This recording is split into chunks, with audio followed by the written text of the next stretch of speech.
جو عذاب دیا جائے گا وہ عذاب دنیا میں نہیں تصور کیا جا سکتا کہ وہ کس طرح کا ہوگا، یعنی کتنا شدید ہوگا، کتنا سخت ہوگا۔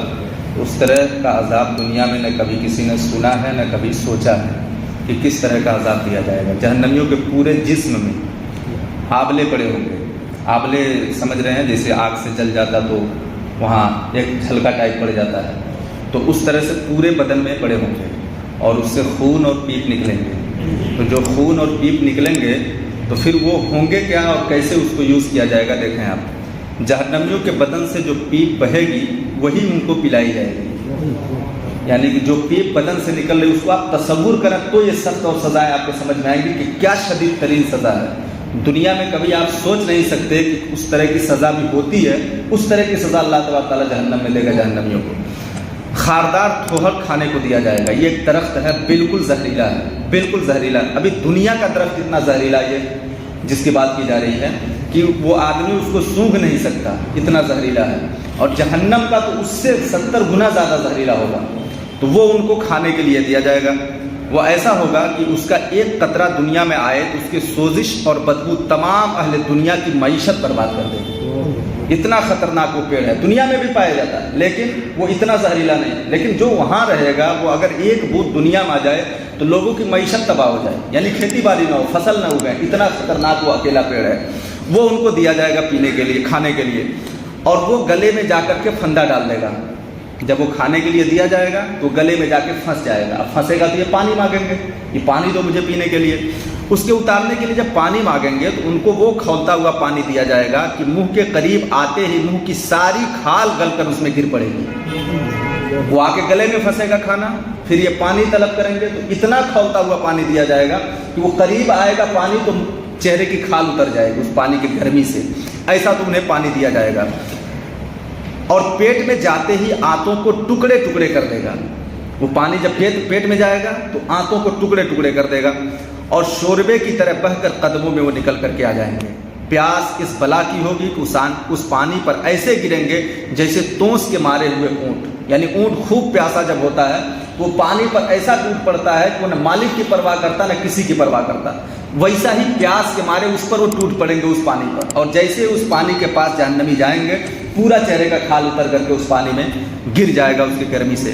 پھر کفار جان سے عاجز آ کر باہم مشورہ کر کے مالک علیہ السلام یعنی داروغے جہنم کو پکاریں گے۔ جب یہ خوب تکلیف، خوب مشقتیں، خوب پریشانیاں جب جھیلیں گے اور برداشت سے باہر یہ سب ہو جائیں گی تو آپس میں مشورہ کریں گے، اور مشورہ کر کے حضرت مالک علیہ السلام کو پکاریں گے کہ اے مالک علیہ السلام، تیرا رب ہمارا قصہ تمام کر دے۔ وہ کہیں گے کہ اپنے رب سے کہو کہ ہمارا قصہ ہی تمام کر دے، ہم کو ختم کر دے، اتنی پریشانیاں جھیلنا پڑ رہا ہے، ختم ہی کر دے، ہم نہ رہیں گے نہ پریشانیاں ہوں گی۔ مالک علیہ السلام 1000 برس تک تو کوئی جواب ہی نہیں دیں گے، 1000 برس تک تو کچھ بولیں گے ہی نہیں، یہ پکارتے رہیں گے، وہ سنتے رہیں گے۔ 1000 برس کے بعد فرمائیں گے مجھ سے کیا کہتے ہو؟ اس سے کہو جس کی تو نے نافرمانی کی تھی۔ مالک علیہ السلام جواب بھی کیا دیں؟ مجھ سے کیوں کہہ رہے ہو؟ میں مالک تھوڑی ہوں، میں تو ایک خادم کے حیثیت سے کام کر رہا ہوں، تم مالک سے کہو جس کی نافرمانی تم نے کی ہے۔ 1000 برس تک رب العزت کو اس کی رحمت کے ناموں سے پکاریں گے۔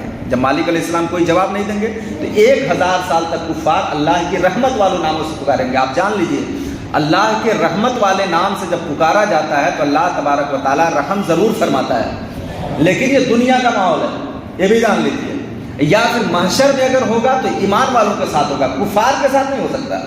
آپ نے سنا ہوگا کہ حضرت زلیخا نے حضرت یوسف علیہ السلام کے طلب میں بت کے پاس کھڑے ہو کر کے یا سنمی کہہ رہی تھی، تب وہ ایمان نہیں لائی تھی۔ سنم مطلب ہوتا ہے بت، یا سنمی اے میرے بت، اے میرے بت، اس کا وظیفہ پڑھ رہی تھی وہ رات بھر۔ یوسف علیہ السلام کا حسن دیکھ کر کے فریفتہ تھی وہ مجھے مل جائیں، ان سے میری شادی ہو جائے، اس لیے یا سنمی کا وظیفہ پڑھ رہی تھی۔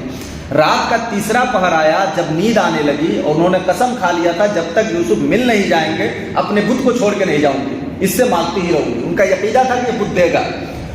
آپ سنمی کہہ رہی تھی، رات کا تیسرا پہر آیا، نیند آئی، اور نیند آنے میں ان کی زبان لڑکھڑا گئی، اور زبان لڑکھڑائی تو سنمی کی جگہ پہ سمدی نکل گیا۔ سمدی کیا ہے؟ اللہ الصمد، اللہ الصمد یعنی اللہ کا ایک صفاتی نام ہے۔ غلطی سے نکلا تھا، غلطی سے، نیند کی وجہ سے لڑکھڑا کے زبان، اللہ کو اتنا پیار آیا کہ وہ ایمان بھی لائیں اور یوسف بھی مل گئے، ایمان بھی لائیں اور یوسف بھی مل گئے۔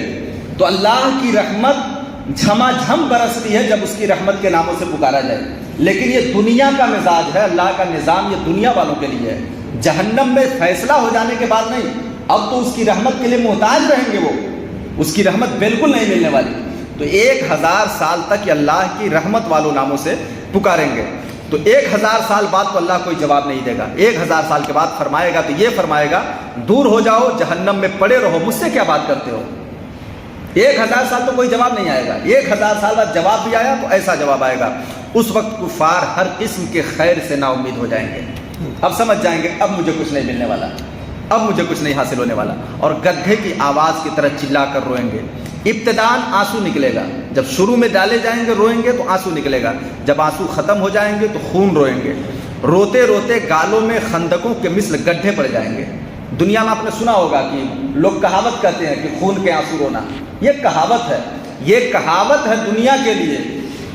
جہنم میں جانے کے بعد سزائیں اتنی شدید ہوں گی کہ کہاوت نہیں رہ جائے گی، حقیقت میں ان کے آنکھوں سے خون نکلے گا، اتنا روئیں گے وہ۔ روتے روتے گالوں میں ایسے خندقیں پڑ جائیں گے جیسے گڈھے ہیں، رونے کا خون اور پیپ اس قدر ہوگا کہ اس میں کشتیاں ڈالی جائیں تو چلنے لگیں، اتنا روئیں گے، اتنے آنسو اور اتنے خون جہنم میں ان کے گرے ہوں گے کہ اس میں کشتی ڈال دیں تو وہ کشتی چلنے لگے، اتنا خون اور آنسو ان کا گرا ہوگا۔ تو اتنے شدید ترین عذاب اور سختیاں جہنم میں ہیں، اس سے ہمیں اور آپ کو ہمیشہ اللہ کی پناہ مانگتے رہنا چاہیے کہ اللہ تبارک و تعالی ہم سب کو جہنم کے مشکلات سے، جہنم والا کام دنیا میں کرنے سے محفوظ رکھے، شیطانی شرارتوں سے محفوظ رکھے، اللہ تعالیٰ کبھی بھی اپنی رحمت سے ہمیں دور نہ کرے، ایمان پر خاتمہ فرمائے۔ کل انشاءاللہ بتائیں گے جہنمیوں کی شکل کیسی